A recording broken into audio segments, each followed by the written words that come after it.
kalods, magandang evening sa inyo lahat. Ang pag-uusapan po natin ngayon ay tungkol sa mga lucky charm at saka mga debosyon, ang mga dinadasalan kong santo na madaling lapitan sa oras ng kagipitan. Unang-una, si San Roque.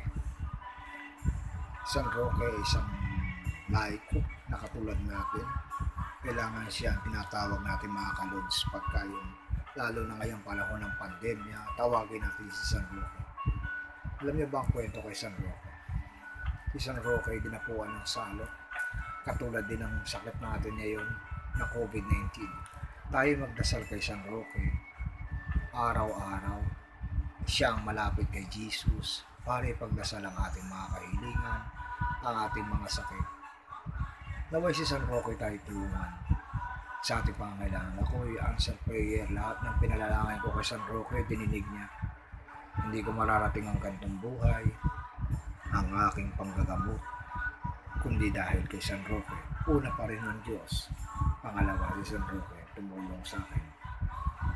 Tinan niyo po, antik na po, luman-luma na si San Roque ko. Hindi ko po pinapalitan ito dahil po ito'y milagrosong San Roque. Milagroso po ito mga kalods. Nakita niyo po, wala ho siyang likod, flat po. Yan po ang pagka-antik ni San Roque po. Ilang taon na sa akin ito, bigay lang to ng isang kaibigan. Talagang milagroso itong San Roque na to. Mga kalods, alam niyo po pala, si San Roque de Montpellier ang patron ng Bolo. Diba mga kalods? Marami akong hiniling sa kanyang panalangin, marami akong hiniling sa kanyang dasal na natupad. Kaya si San Roque pinopromote ko. Ngayon tawagan natin si San Roque araw-araw. Pagalingin kayo sa karamdaman at ilayo kayo sa lahat ng trahedya at kapahamakan. Nagtataka kayo bakit may aso si San Roque? Noong araw, sa panahon ni San Roque, nabubuhay siya. Nag-pilgrim sa Roma, inabot siya ng sakit. Tiga Pransya siya, nagkasakit siya sa Plasencia. Tapos, napagaling niya lahat ng mga tao. Tumulong siya sa mga may sakit, tumulong siya sa mga may sakit na hindi ko malaman kung meron salot na dumapo doon na si San Roque. Siya dapat ay magpapare, pilgrim lang siya, magpipilgrim. Pagkatapos niya mag-pilgrim, kasi ang ibig sabihin ng rock sa English ay bato, kaya tinawag siyang Saint Rock. Ang gusto niya nang dalawin, mga kalods, yung libingan ni San Pedro at saka yung Vatican City na tinatawag na Roma, Vatican. Si San Roque dumalaw doon, hinanap ang mga, pero natagpuan niya ang mga may sakit na salot. Tumulong sa mga ospital, nag-alaga sa may mga sakit. Dahil si San Roque pinagkalooban, hiningi sa Panginoon ng kanyang ina at ama na mayaman na gobernadora. Ipinamana sa kanya lahat ng yaman. Ang ginawa ni San Roque, pinamahagi naman sa kapwa. Si San Roque de Montpellier, mga kalodi, kung bakit may aso. Siya tinapon ng mga tao sa gilid ng gubat. Naganap siya ng bahay kasi nga matake sa kanya, may sugat siya sa binti, nakita niya may sugat siya sa hita. Sabi ng umanap siya ng bahay, mulit sa awa ng Diyos, nakakita siya ng isang gibagibang kubo mga kalodi, at merong tubig na maiinom doon, may bukal, at merong palang nagtatagong na kabalyero, ang ngalan ay Gotardo, na may alagang aso. Isang tanghali daw, sabi sa kwento ng buhay ni San Roque, yung asong ito sumakmal ang tinapay. Hindi pinansin ng batang nag-aalaga at si Gotardo ang pagnanakaw ng aso. Pumunta kay San Roque itong asong to, binibigay ang tinapay, hinihimod ang kanyang sugat. 4 na 3 araw, Ganun palagi ang ginagawa ng aso. Sa pag-apat na sakmal ng tinapay ng aso, sinundan nila Gotardo si San Roque de Montpellier. Pagka ay yung aso, nakita nilang pumasok sa gibagibang kubo na kinatatahanan ni San Roque. Si San Roque de Montpellier ay nakitang nakaupo at inabot ang tinapay sa kanya, hinibod ang kanyang sugat, umalis ang aso. Nagtaka si Gotardo at nag-aalagang bata kung bakit ganun ang ginagawa ng aso. At nakita ni San Roque si Gotardo at ang batang nangangalaga ng kahayop ni Gotardo. Ang sabi ni San Roque sa kanila, umalis kayo dito sa kubong ito, baka kayo mahawa. Pagbalik ni Gotardo sa kanyang kuta, sinitsi niyang totoo ang kanyang sarili dahil sa laking karawagan at kahinaan ng kanyang kalooban. Bumalik si Gotardo, pinuntahan si San Roque at sinabi, "Salamat, ikaw ay pinagbago ng Diyos." Ngayon si San Roque at si Gotardo sinama sa paglalakbay.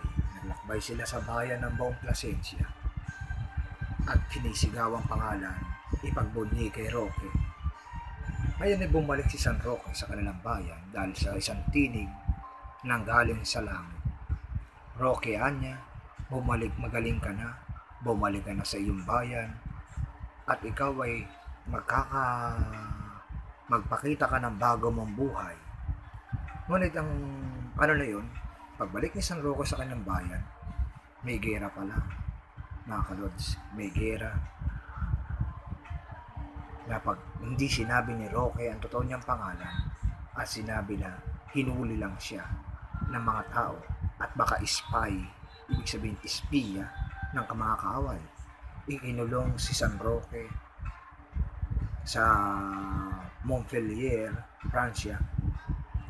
Noong pagkakulong sa kanya, tumawag ng pari dahil 5 taon niyang tiniis ang hirap at sakit sa kulungan. Kinakain niya doon ay tubig at tinapay lamang at sinusuka niya pa. Mga kalads, kala niyo matanda si San Roque? Hindi po.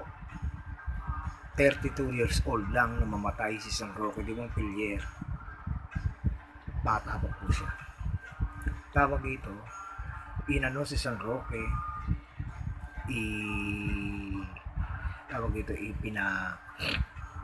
ibig sabihin pinahuli, pinakulong, namatay si San Roque de Montpellier.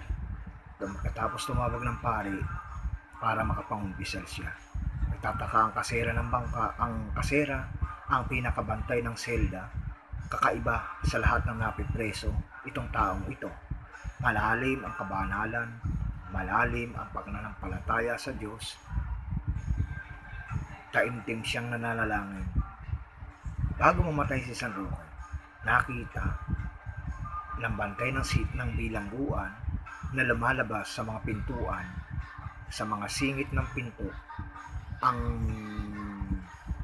sinag na lumalabas sa mga singit ng pinto. Pagbukas, nahihiga si San Roque sa lupa at nakalagay, may nakitang isang tinghoy, yung tabla, yung di ba mayroon abiso los kwe, yun yung ibig sabihin, yung tabla, doon nakasulat, ang sino mang abuti ng salot ay tumawag sa akin, alipin kay Roque, ipagtatanggol ko kayo sa anumang pahamakan. Nahiga siya doon at tinawag ang nuno niyang babae, yung lola ni San Roque tinawag. Ang palatandaan lang ng kanyang apo ay krus na pula sa ibabaw ng kanyang sikmura. Kaya si San Roque tinanghal na santo, kabilang siya sa ating hinga ng tulong at madaling lapitan sa mga santo. San Roque de Montpellier, ipanalangin mo kami. Next naman mga kalods, ang ituturo ko sa inyo kung sino pa ang nilalapitan ng kalodi nyo bilang sa mga santo. Kasama natin ngayon si San Francisco ng Assisi. Kalods, maraming nung araw na natutuwa ako kay St. Francis eh. Bata pa ako, nakikita ko na pagka nasa garden, di ba, nadalas natin nakikita sa garden si St. Francis, laging may hawak na ibon, matandang lalaki, medyo palot na yung buhok, tawag ito, nakatawa ako dahil kasi tawag ito yung hood niya, yung hood, yung hood, tsaka ang ganda ng damit, kasi kulay brown, paborito ko kasi mga clothes brown, na damit, kaya lang negro ko, kaya hindi ako gaano gusot ng brown, pero ang ganda mga clothes ni St. Francis, tingnan, banal na banal. Ako'y unang nagdeboto kay St. Francis sa may kawayan. Answer prayer lahat ang binigay ni St. Francis. Siyempre, hindi lang man sabihin lahat naman ng bagay, hihintayin natin eh. Hihintayin natin kung bibigay ng Diyos, intercession of St. Francis, intercession of St. Roque. Tawag ito, kailangan natin maghintay. Mamaya, mga kalodi, pagka kayo humiling, huwag kayong agad-agad na gusto nyo ora mismo bigay na, hindi ganun. Titingnan ng Diyos kung talaga nababagay sa iyo ang hiling mo. Tinitingnan ng Diyos kung ano ang nakabubuti sa iyo. Kaya mga kalods, intay-intay lang tayo. Kasi darating lahat, ang ating kahilingan ay bibigay ng Diyos sa pamamagitan ng mga santo. Dahil sila ang malapit kay Kristo na bumubulong sa Kanya ng ating mga prayer requests. Kagaya ni St. Francis, paborito ko siya. Paborito ko po si St. Francis sa mga saint. Laging ang ganda-ganda ng dasal ni St. Francis ay kinabit sa kanyang buhay. Ang sabi ni St. Francis doon, Lord, make me instrument. Panginoon, gawin mo akong instrumento ng iyong kapayapaan sa may alitan. Hasikin mo ng iyong pag-ibig sa may kalungkutan, ligaya, sa kaligayahan. Maganda kalods. Maganda panalangin ni St. Francis. Dahil po, ngayon po, nalalapit na ang piyesta ni St. Francis, October 7. Malapit na po mga kalods. Ay, October 4 pala. Sorry po. October 4. Kung sakali po, magbibigay tayo ng konting sa susunod po, sa October 4. Tandaan niyo po, piyesta ni St. Francis. Tayo po, yun po ang ating topic naman, mga kalodi. Yung kwento ni St. Francis of Assisi. St. Francis of Assisi, pray for us and all friends. Pangatlo, syempre, wala tayong ibang gagawin. Wala tayong ibang tatawagan na mas malapit kay Jesus. Syempre, ang mama niya, ang mahal na Birhen Maria. Wala tayong ibang tatawagan kundi ang mahal na Birhen. Siya na malapit sa kanya mga kalods. Wala naman kayo. Ito pinakamaganda. Mahal na Birhen, tawagan natin ngayon, month of rosary. Kailangan tayo nagdadasal ng rosaryo mga kalods.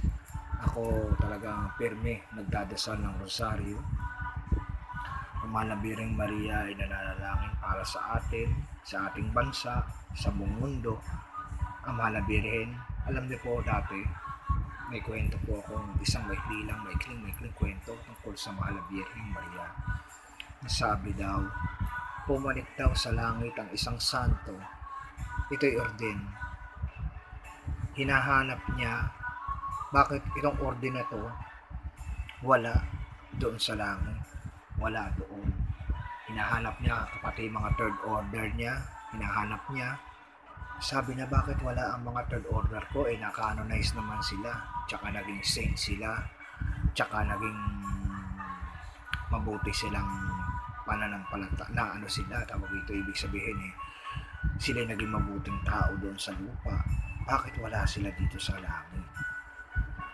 Alam mo ba, hinawi ng mahal na Birhen ang kanyang, ito po, yung pinakamalabal ng mahal na Birhen, nakita doon sa loob. Nagdadasal ang mga tao, ang mga deboto, ang mga santo, nagdadasal sa mahal na Birhen, nagsusumamo kasamang Santo Rosario. Mga kalods, itong Santo Rosario sinasabi ko sa inyo, madali lang naman matutunan Itong cross, I believe in God, sumasampalataya ako, tapos Ama namin, tatlong abagi na Maria, isang luwalhati. Ngayon pong month of rosary, mag-focus po tayo sa pag-rosaryo araw-araw. Kasi po mga kalods, malaki ang tinulong ng rosaryo sa akin, lalo na pagka may problema ako, hindi ko nakakalimutang magdasal ng rosaryo araw-araw. Lalo na kung meron akong merong something, dahil kasi lahat naman tayo nagkakaproblema, kipit akong ganito, bigyan mo ako ng kaya napaka-simple ng prayer na hiniling sa at binigay sa atin ng Diyos para kausapin siya. Ama namin, bigyan mo kami ngayon. Ama namin nasa langit, sambahin ang ngalan mo. Sundin ang kalooban mo dito sa lupa para sa langit. Bigyan mo kami ngayon ng aming kakanin sa araw-araw. Patawarin mo kami sa aming mga sala para papatawad sa nagkasala sa amin. Huwag mo kayong tulad sa tukso at diyan mo kami sa lahat ng masama. Amen. Napakadami na po nun. Ibig sabihin yung Our Father, na tinan mo lahat ng patungkol na sa Diyos. Holy Mary, yung bigyan mo kami ng aming kakanin. Kaya sana mga kalods, kayo po ay nasa bahay, magdasal kayo kahit isang saglit lang, kahit isang minuto lang. Kasi hindi natutulog ang Panginoon. Tayo tutulungan araw-araw. Gabayan tayo sa araw-araw ng ating pamumuhay. Ligtas tayo sa lahat.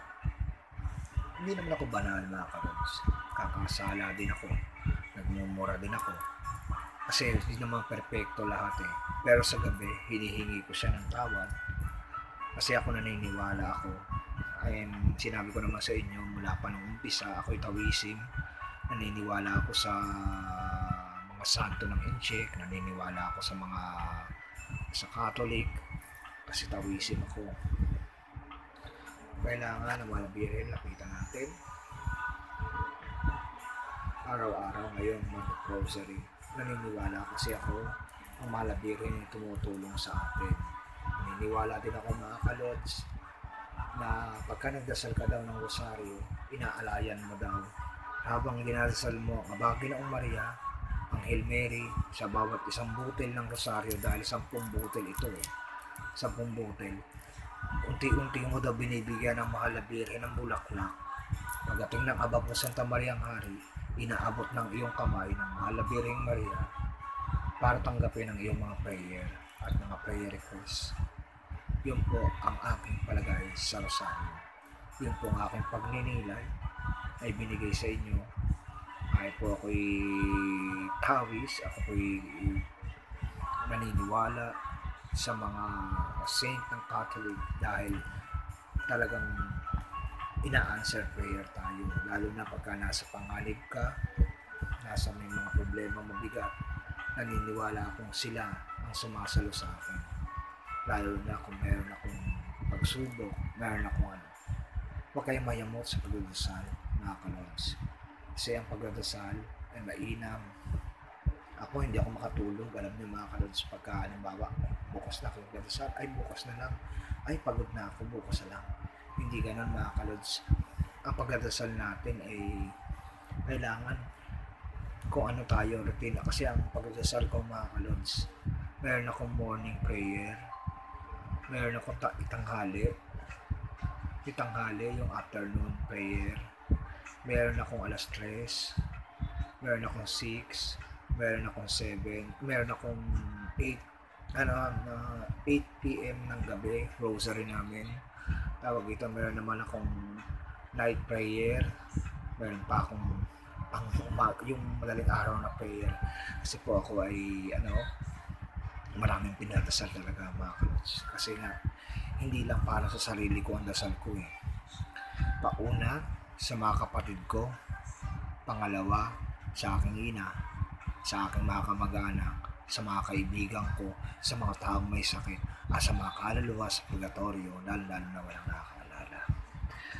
Kasi naniniwala ako na, ako'y tawisim, naniniwala kami na pagka ikaw daw gumagawa ng mabuti bawat araw, o hindi mo gumagawa niya araw-araw, Kaya ako naniniwala din sa mga feng shui, naniniwala kasi ako doon sa mga tiyan, sa mga ano. Pagka tao tayo, nakatayo tayo sa lotus.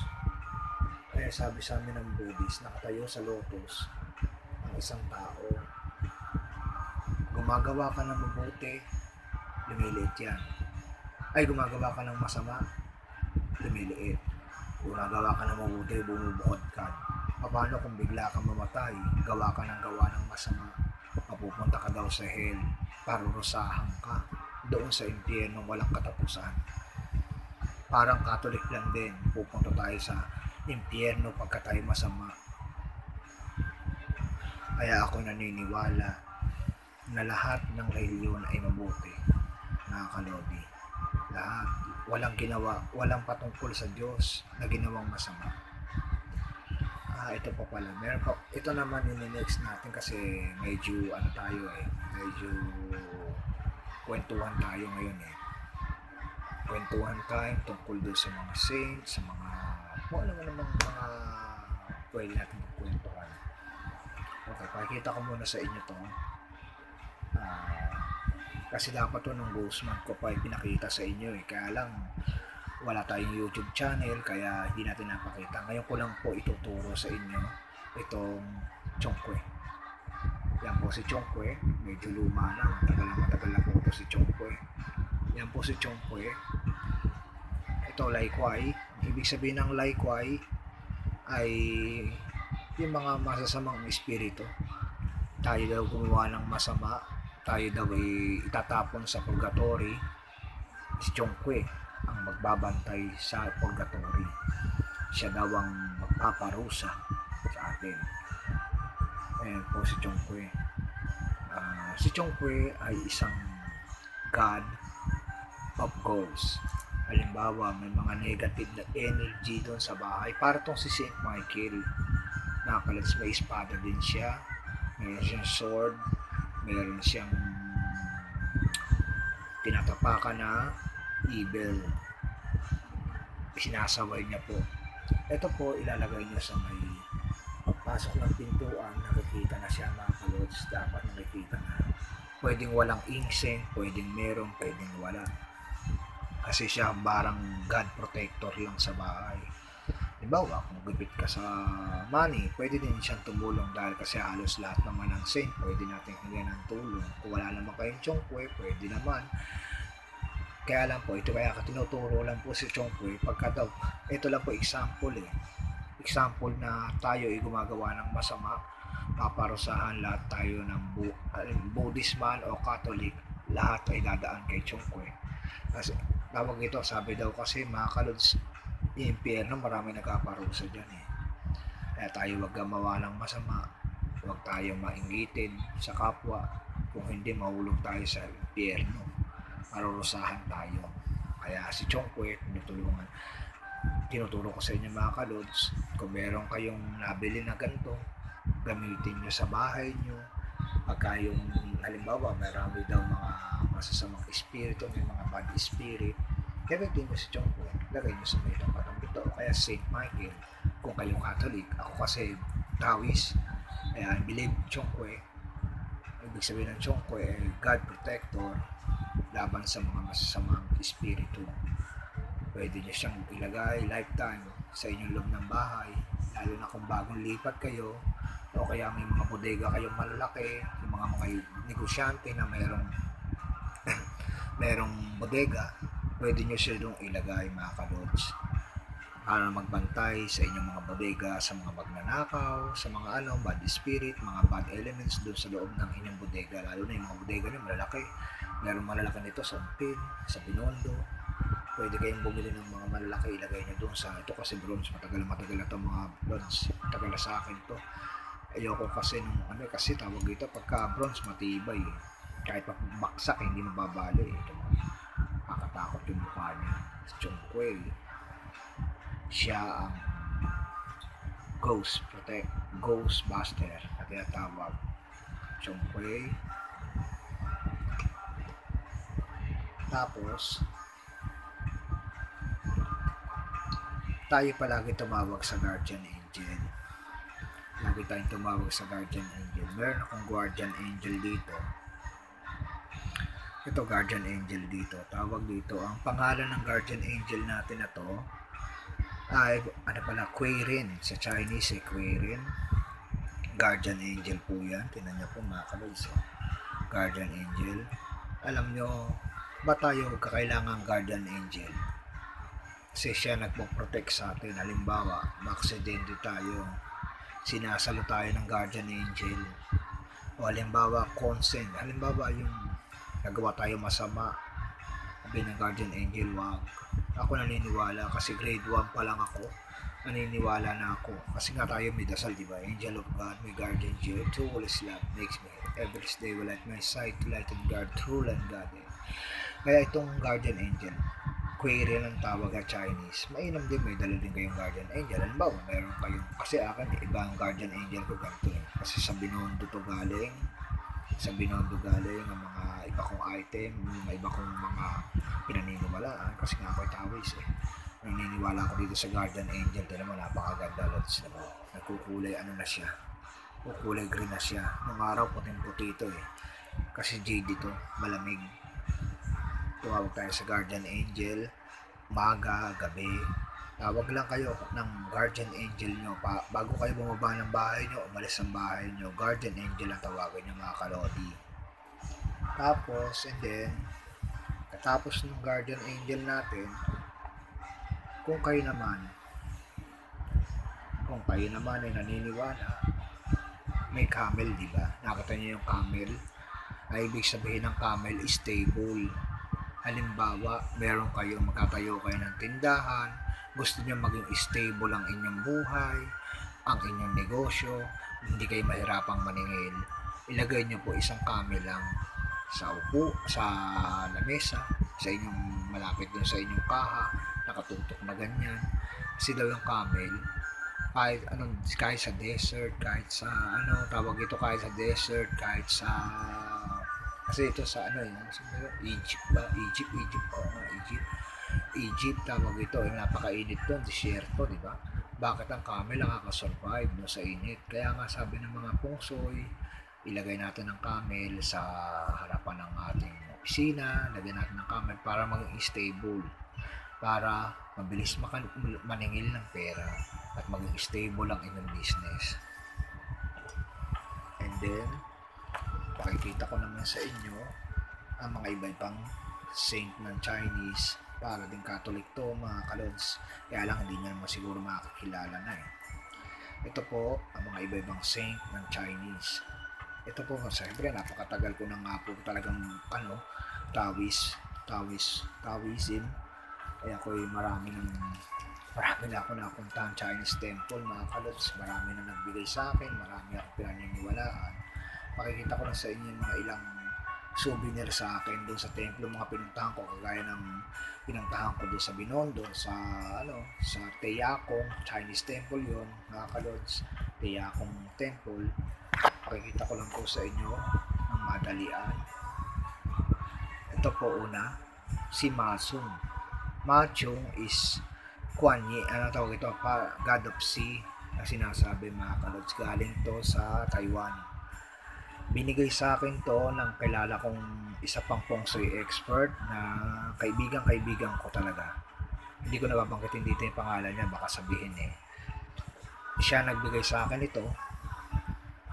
Sabi niya sa akin, galing Taiwan ito, ingatan ko. Lagay ko sa wallet ko, kaya pero lods, baka masira. Kaya ang ginagawa ko, souvenir na lang, nilalagay ko doon sa pouch dito sa ganito. Nilalagay ko na lang dito, binili ko sila ng wallet para maipon ko sila doon, para hindi sila maluma, kaya nga walang damage mga kalods. Tinan nyo, alam nyo si Machung, siya daw ang intercession ni Kuan Yin Ma, yung mga meron ng mga Chinese dito sa lupa. Parang ilang taon lang ba si Machung na mamatay sa Taiwan kasi siya, kasi ang saint ng Taiwan 5 eh. 5 ang pinaka-popular sa kanilang saint. Si Machung una, sumunod si Teyakong, sumunod si Kuan Yin, si Totikong, at saka si Saishinyang Busa. Yan tawag ito mga kalods. Ito naman si Machung, tinatawag ko din kung ako may problema. Bawa, meron ako, nadinig na din ni Matsu ang panalangin ko. Minsan kasi po, sa La Union meron siyang Chinese temple doon na pangalan ng Chinese temple doon, Matsung. Meron siya doong temple. Pwede nyo din puntahan doon pagkatapos ng COVID. Pwede nyo din humingi kayo ng dasal sa kay Matsung. Kung gusto nyo, screenshot nyo yung video ko. O kaya, ah, maghanap kayo sa internet. Pwede nyo lagay si Matsung sa altar. Pwede din nyo idasalan. Pwede din. Kasi nga, lahat naman tayo, maraming pananiniwalaan. Kaya tayo may Matsung. Matsung po yan, Matsung. Matsung ma. Yan. Tapos mga kalods, ito naman daw ang saisin yan. God of wealth. Siya nagbibigay ng pera sa atin. Ayan, nakita niyo po, galing din tong Taiwan. Mga kalods, mayroon siyang gold coins na galing Taiwan sa Buddhist temple doon. Doon galing to. Binigay sa akin din to ng isa pang kasama. Yung nagbibigay sa akin ng mga ganito, galing Taiwan to. Siguro nasa kasabay ng Matsung to na binigay sa akin. Marami to eh. Noon eh. Kaya lang, tag-iisa lang binigay kalods. Pero pagka sakaling makapunta tayo ng Binondo, kung meron pa siyang ganito, ipapipremyo ko sa mga nanonood ng aking YouTube channel.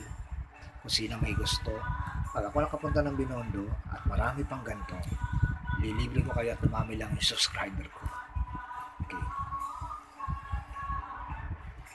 Ito naman, medal na galing din Taiwan. Hindi nyo kasi makikita kasi kalods nasa yung logo.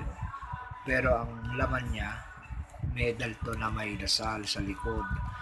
Nasa gitna niya yung Guanxing Busa, yung maraming kamay, lahat ng lahat ng hinihiling mo sa mamamere ng Chinese kay Kuan Yin, binibigay. Kaya maraming kamay. Halimbawa, may ka pera, may ka ng ganito, may ka ng protection, lahat yan binibigay ni Kuan Yin. Marami siyang kamay. Lahat ng wishes mo, binibigay niya. Tapos, nung araw, nagpunta naman ako sa Quan Kong Temple doon sa Umpin. Quan Kong Temple, siya ang patron doon, parang San Roque. Siya patron doon sa Mabulo, di ba? Doon naman sa Umpin, siya naman ang patron. Yan, ito naman binigay sa akin. Doon, Quan Kong card na pwedeng ilagay sa napakatagal na to, siguro nasa na to na matagal na ito dahil kasi kasabay ito nung Quan Kong kung imahin sa susunod ipakikita ko sa inyo. Tagal na nito kasi nga ako naniniwala kay Kong Kong, itong kauna-unahang temple na napuntahan ko na nakipag-usap ako ng wote. Ito number 1 dito, gumanda ang buhay namin. Una pa rin sa Diyos, siyempre. Una pa rin sa Diyos, pangalawa kay Kong Kong. Tawag ito, gumanda ang buhay namin nung naniwala ako dito kay Kong Kong. Gumanda ang aking buhay, sumaya, at saka, kasi ang Feng Shui hindi naman agad-agad parang magic na bigla kang yayaman, hindi naman ganun eh. Dahan-dahan lang mga kalods. Ayan, kadalawa sila. Nung araw, ito pangalawang bigay na sa akin to mga kalods. Ayan, pangalawang bigay na sa akin yan, yung kuwangkong na yan, pangalawang bigay na. Ayan. Ngayon kasi, pandemic, hindi na tayo makapunta eh. Kaya kung sakali, hopefully matapos tong pandemic, makapunta tayo para makita natin si Quan Kong. Tagal na ako hindi nakakapunta, mga siguro 2 years na. Dati taon-taon nagpupunta ako kay Quan Kong, mga kalobi. Nagpupunta ako, alam nyo, habang ito, ang dami kong pinupuntahan sa Maynila nung araw. Pupunta pa ako sa Santa Cruz Church. Bago ako pupunta muna akong Quiapo dahil nag-isimba. Nag-atasal ako sa itim na Nazareno. Kung di mo na ako makasimba, nag-atasal ako sa itim na Nazareno. Pagkatapos, mga kalods, nag-aalap pa ako. Nagpupunta pa ako sa Santa Cruz Church dahil malapit lang doon ang Binondo Church. Pupunta pa rin ako doon. Tapos pupunta pa ako ng Kuangkong. Dami ko pinupunta pagka pupunta ako ng Maynila. Para isang lakaran lang. Lahat sila dinadalaw ko. Lahat sila nagte-thank you ko. Kasi lahat ng, halimbawa, pumunta ako ng Maynila. Hindi man ako makasimba. Pupunta ako sa mga Chinese temple o kaya magpupunta ako sa nagdadasal ako, nagte-thank you ko para kasi lahat tayo dapat pagka tayo nagdasal, humiling tayo, mag-thank you tayo pagka binigay. Kasi sa susunod, baka hindi na sila magbigay pagka tayo suplado. Hindi na tayo tumatano ng utang loob sa kanila, mga kalods. Baka magalit sila sa atin. Lastly, makikita ko naman sa inyo yung aking machong uli. Oo, ganda-ganda ng machong ko. Keychain lang to, mga lods. Keychain, pero ang ganda-ganda kahoy. Galing din Taiwan. Ito ay nabili ko doon sa antique shop, doon sa Chinese temple, hindi pa, Chinese store na nagandahan talaga ako. Mahal ang pagkakabili ko dito, Lods. Hindi ko nasabihin sa inyo yung presyo, talagang mahal to. Napakaganda. Pwede mo ilagay sa bag, kaya lang hindi ko nilalagay sa bag, baka mabaklit eh. Ang ginagawa ko, minsan nilalagay ko dito. Nilalagyan ko partible para pagtulog ko, katabi ko siya. Kasi nga si Machong, naniniwala ako kay Machong, na talagang maraming prayer ang dinilig sa akin ito. Wala nang dumating sa akin ito. Tapos, meron pa ako ituturo sa inyo. Halimbawa, meron kayong ganito sa bahay. Ang ibig sabihin nito ay pechay. Ang pechay daw kasi marami, di ba, pagka binabatak natin ganun marami, natatanggal. Ibig sabihin, money, maraming pera, marami kang kinakat na pera. Yan ang ibig sabihin ng pechay, mga kalods. Pagkatapos, next naman ituturo ko sa inyo kung kayo naman nakabili nito, nakabili ng wala na pala, kalods, wala na. Okay, sa susunod na natin yung isang segment natin, sa susunod na lang yun, mga kalods. Sinashoutout ko nga pala sila Chibog Baldemero, lagi kong nanonood sa akin, sila Princeron, sila Macquill, shout out din sila John Chensa Sanchez, shout out din sila Terry at mag-asawang Oka. Magandang gabi sa inyo lahat at maraming salamat sa inyo pag-subscribe ngayong araw na ito. Sinashoutout ko din sila Early at ang mag-asawang Early and si Early na may tindahan. Gabayan sana kayo ng Panginoon, tulungan tayo sa araw-araw at pagpalain tayo ng Diyos, bigyan tayo ng kapayapaan ngayong gabi at ilayo tayo sa lahat ng kapahamakan. Magandang evening, mga kalods. Maraming salamat sa inyo sa subscribe and share to my video. Dumadami na po ang ating mga nanonood sa ating YouTube channel. Marami na nagsusubscribe. Marami pong salamat sa inyo lahat. Hindi ko po ini-expect na maraming manonood sa aking simpleng video na YouTube channel. Salamat po sa inyo lahat. Salamat sa mga sumusuporta. Bahala na si Lord. Bahala na sa inyo si Lord, si Teyakong, si Machong, sa inyong mga kahilingan, si Mama Mary, at si San Roque. Thank you po sa inyong lahat. Marami pong salamat at magandang gabi. Palain tayo ng Diyos, gabayan sa araw-araw. Thank you, mga kalods.